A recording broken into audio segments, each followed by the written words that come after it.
What is good, YouTube, man? Today I'm back with you guys, with the nation, for another video, man. And today I have us a good, interesting video. I'm gonna be talking about, the main quotes of our today's press conference that we had, and be talking about guys in attendance and all that kind of stuff, man. But before I get into today's video, I have to give a huge shout out to the main man, Icy Nate, for helping me out with today's thumbnail. Please go check out his YouTube page. It is at icy_Nate. Go check him out if you want more Raider content, man. Raiders content creators are going crazy right now, man. So please go check everybody's pages out, man. We are really trying to dominate this Raiders YouTube stuff, man. But let's get into today's topic. So like I said, I'm going to be talking about the attendance. I'm going to be talking about the main quotes, the main lines that we saw in today's press conference that included Clelin Ferrell, Mad Max Crosby, Richie Incognito. We also saw Jonathan Abram talk, and let's get into it, right? So, thankfully, Paul Gutierrez, I believe, was one of the guys that was at the day 2 of OTAs. And keep in mind, guys, these are voluntary off-season training camps, man. These are voluntary. That is the main word. So right now, I believe that out of the 89 people on the roster, we had 83 people in attendance. That is very solid, Raider Nation. I mean, in my opinion, this is the first step into the season, right? I mean, before I get into it, I think that Richie Incognito said it best, that we would be at a disadvantage if we weren't to do this. Richie Incognito said it himself. He said if we weren't to, after that they saw that they voted out, and a lot of teams did opt out to, not train at the facility, but Richie Incognito, a well-respected veteran, came out and said that he feels like they would be at a disadvantage if they weren't to do this, and he couldn't be more right. He couldn't be more right. If they were not to be practicing right now, while other teams are trying to go out and win Super Bowls, we would be at a disadvantage. But I believe the main guys that weren't there today were Josh Jacobs, Yannick Ngakoue, Quentin Jefferson, Divine Diablo wasn't there, Derek Carrier, and Isaiah Johnson, right? So these are guys that didn't show up. These were, I believe, the 6 guys, or one of the 5 guys. Now, as far as Yannick Ngakoue, I mean, you have to think about it. This is part of the year. In this part right now, they're learning a lot of the system. Yannick Ngakoue knows the system. Now, I'm not giving him a pass because I would love for him to be there. But thankfully, Max Crosby did give us a little hint. He said that he'll be there very soon. So I'm not too worried about that. And as far as Josh Jacobs, I'm sure he's going to work in. I know for a fact Quentin Jefferson is getting work in. I know for a fact he said, I believe it was on his Instagram, that each offseason he goes back to Seattle. That's where he feels most comfortable with when in these times where it's like voluntary training camps and aren't mandatory. That's where he feels most confident training. He feels like home there, and you can't blame him. So we know that he's training out there in Seattle right now. As for Divine Diablo, Derek Carrier, and Isaiah Johnson, I'm not too sure what's up with them. But let's get into the next one. So per Vinny Bonsignori says that Damon Arnett is looking much bigger at training camp. He's been there the last 2 days. Keep in mind, these are voluntary workouts, so he's voluntarily put himself in the building, which is really nice, and it's saying that he looks bigger, looks more natural, and looks more ready to play football this year.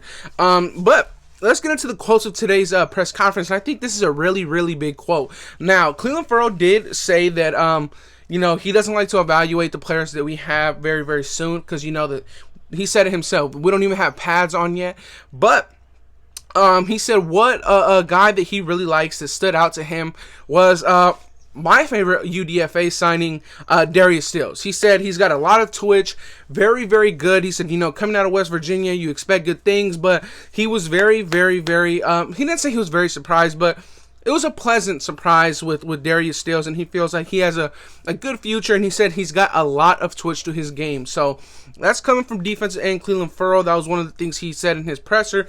He also said that he's feeling way better wearing that number 99 back, man. For those of you guys who've been watching this channel, you know that I've wanted Clelin Ferrell to get this 99 back so badly, man. He even went on a bit to joke around and said that the number 96 looked ugly, it sucked, all this kind of stuff. Just jokes, but I'm glad to hear that he's more comfortable wearing the 99 that he wore at Clemson, the number that got him drafted, man. And you have to keep in mind, I don't care who you are, I still believe that number 9 is a number that number 99 is a number that you have to earn. Not necessarily that Cleveland Farrell earned it, but I'm also saying that he's way better of a player than Garden Key. But yeah, and another thing that I like to hear, because we actually haven't been hearing much of Gus Bradley, is that defense and Cleveland Farrell also did say that, you know, Gus Bradley's a good dude. He said, and that makes it very, very more comfortable to want to play for a guy like this. He said that I understand it's a business, but Gus Bradley's a guy that's going to sit down, talk to you not just about football, but about your future and about your life. Now, that is what you want, man. Like, that's what you want. You want your players to be comfortable playing under a guy that's going to lead them hopefully into the playoffs, right? Hopefully into success in this year, into this league, man. And you like to hear Cleveland Farrell saying that, you know, he doesn't know this guy too much, but from he does know he's a good dude. This is a guy that I guess has talked with him and many other players about their future, about their life, not just the game of football. And you know, that's what it is. It's more than just a game of football at the end of the day. And I'm glad to hear that Cleveland Farrell had that to say. He also, I believe, capped it off with that they're tired of losing, and a thing that he wants to work a lot on is his football IQ. He says that he needs to get better in being able to read if the guard is pulling, if it's a slide protection, if it's a max protection, if he has the one-on-one. These are all things he said that he wants to get better at, and I'm glad to hear this kind of stuff. But a big change that he's also said is that it's not a lot of thinking, right? It's not a lot of thinking how it was with Gus Bradley. You know, you have to do a bunch of different assignments.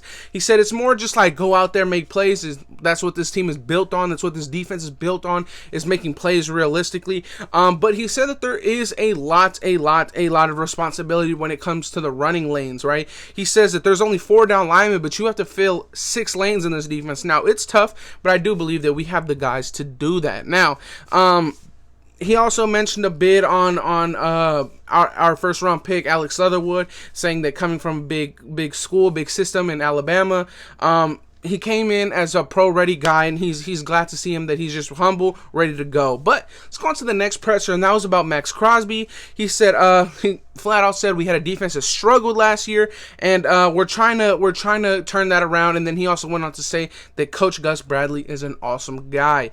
Defensive end Max Crosby on Richie Incognito. He said Incognito looks about 25 years old, and it doesn't make sense to him. He said that this guy, you know, has been in the league 17 years. This is his 17th season, and doesn't look a day over 25, right? So it's cool to see, like, you know, that it is what it is. But he also, like I said earlier, he did mention a bit on Yannick Ngakoue, saying that, you know, he's a stud. He can't wait for him to be back and all this kind of stuff, and that they speak a lot together, possibly on a day-to-day basis, and he's excited to get into work with Yannick Ngakoue. And he also said that he should be there real soon. You know, hopefully he's not speaking for him, but it is what it is, right? Richie Incognito also said that he just wanted to get everybody together. He wanted to get everybody together because you need discipline. You need all these kinds of things. And you have to keep in mind, we had 83 out of 89 people show up, and this was a team that voted against this. So we really clearly saw some big veteran leadership go on here, and I'm excited to see that our team is putting it together, that we have some veterans that are ready to be leaders, that, you know, we're trying to take this step into trying to be a Super Bowl team, trying to be a playoff team, trying to not just suck, bro, because we're all tired of it. He also said that after the injury, he didn't want to go out like that. He knew he was going to be back anyways, so he said that he never felt like he left because he knew he was coming back, which is awesome. Shows that he just never wanted to leave the team, and I really appreciate that. But he said he also wanted to come back and kick some you-know-what for the season, man. And he's glad that he's been here for a couple years. He also mentioned like a small little comment on Alex Leatherwood, and he said that he's excited because Alex Leatherwood is picking up what Tom Cable is putting down. So, you know, it's not too much tough sledding for Alex Leatherwood over there. Alex Leatherwood, man, he has some very, very good footwork, and that's what I like to see right there. Now, I believe on the last presser was Jonathan Abram. He went on to say that Jonathan Abram says that Casey Hayward has been the most impressive new Raider he's seen in offseason training camp. Out of free agents, out of draftees, out of all these guys, he's really, really excited. Then he said Abram also gave a bit of praise to defensive back guru, in my opinion, Ron Miles. He says playing under control, being consistent, how Abram says he can improve in 2021. And he says that that's what Ron Miles does. Now, I like that.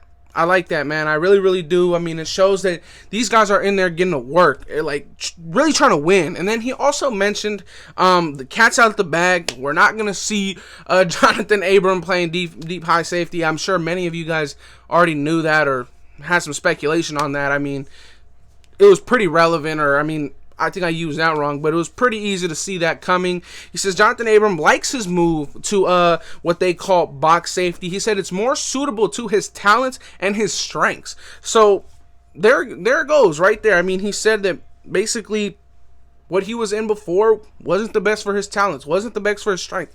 I've always said that before, man. Each time I always said it. Jonathan Abram had 2 picks in the box this year. Both of his interceptions were inside the box. He was making plays from 18 yards away from the snap. Just imagine what he's going to be able to do 8 yards, 7 yards, 5 yards away from the snap.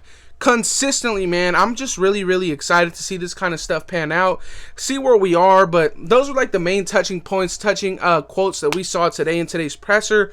I'm really excited and really happy to see that Darius Stills is also getting some praise, man. I really want to see some things from Darius Stills. I have a lot of confidence in him.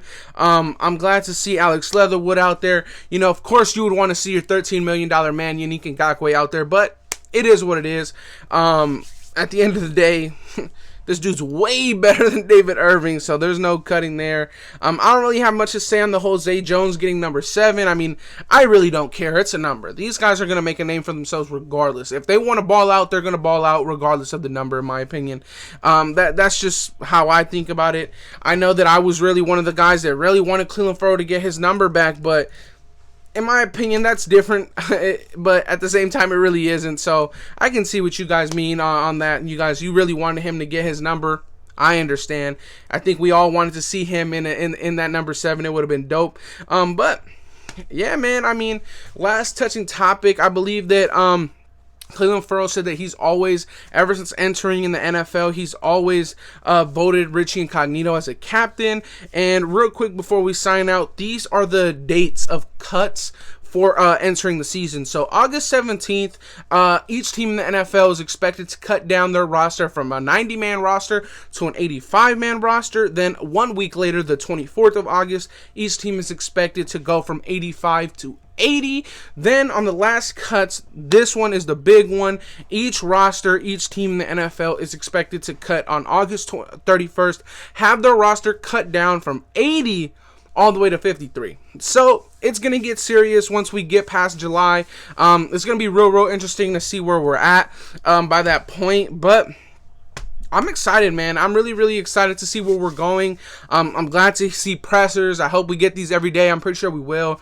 I'm glad to see all this kind of stuff. You know, we're all itching for football, Raider Nation. We really are, and I'm excited to get to this point of the season with you guys. But that'll be it for today's video, Raider Nation. Like, comment, subscribe if you're new, and I'm out.